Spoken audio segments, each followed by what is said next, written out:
अब आगू बात करबो बिलासपुर के। तब बिलासपुर के एक नाबालिग नोनी ला इंस्टाग्राम में युवक संग दोस्ती करना भारी पड़ गई।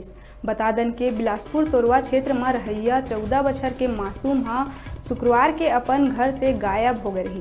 परिजन ओकर तलाश करत रही, लेकिन लड़की के पता नहीं चलिस। एकर बाद परिजन मन थाना में शिकायत करे पहुंचिन।